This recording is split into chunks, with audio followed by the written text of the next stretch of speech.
For my learning outcome, I'm going to talk about the big 5 trait dimensions, starting off with the trait theory.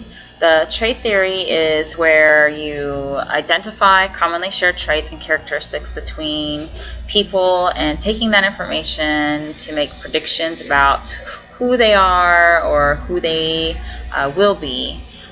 For instance, I guess with raising kids, you can use that. You're building kind of like who they are, and you're wanting to predict as to who they will be in the future. Two people meet, they want to identify each other's characteristics and what they have in common, and possibly even try to imagine what it would be like in the future with them. So they're trying to predict as to who they're going to be in the future. With the trait theory, there are the big 5 factors that model a person's personality. Those 5 factors are openness, conscientiousness, extroversion, agreeableness, and neuroticism. Openness, of course, kind of self-explanatory. It's about how open you are to try new things. If you score high on this particular test, you like to try new things. For instance, a restaurant that just opened up, nobody knows about really. Oh, you want to go out and try it because you like something new. You don't really know what they offer. Or new rides open up out at a park, like Pier Park. You want to go out there and try them out. Somebody offers you to go rock climbing. You're like, yeah, let's go do that because that sounds fun. You're going to score high on openness because you're more open to trying new things.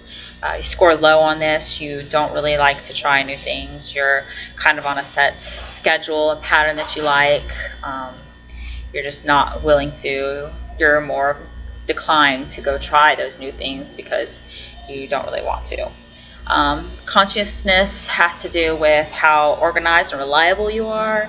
If you score high on this, you are probably very organized. You like things to be put together a certain way and done in a particular pattern.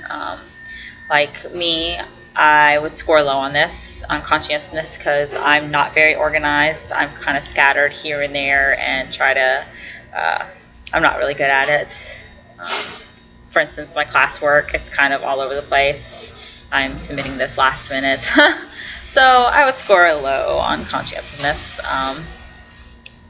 Extroversion, they're known as extroverts if they're people who like to be around a lot of other people. Normally, when I think of this, I think of like maybe high schoolers. High schoolers would be considered, a lot of high schoolers would consider extroverts. They like to be around a lot of other kids. They like to goof off with them and just hang out with them in general. So I think of high schoolers when I think of extroverts. Now, introverts, those are people who don't like to be around a lot of people. Unfortunately, that is me. I don't like to be around a lot of people, so I'm not attending class. I'm doing this online. So introverts don't like to be around people. Extroverts are people who like to be around a lot of people, and I think of like high schoolers when I think of that. Agreeableness is another part of the big 5 of the trait theory.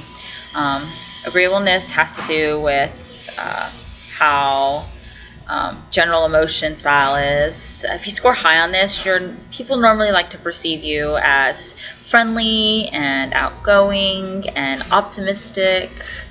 When I think of agreeableness, I normally think of kind of like a cheerleader. Cheerleaders are outgoing, they're positive, they're, yeah, let's get this done. And, they normally, I would assume, would have high in agreeableness. People who score low in agreeableness, they're kind of grumpy.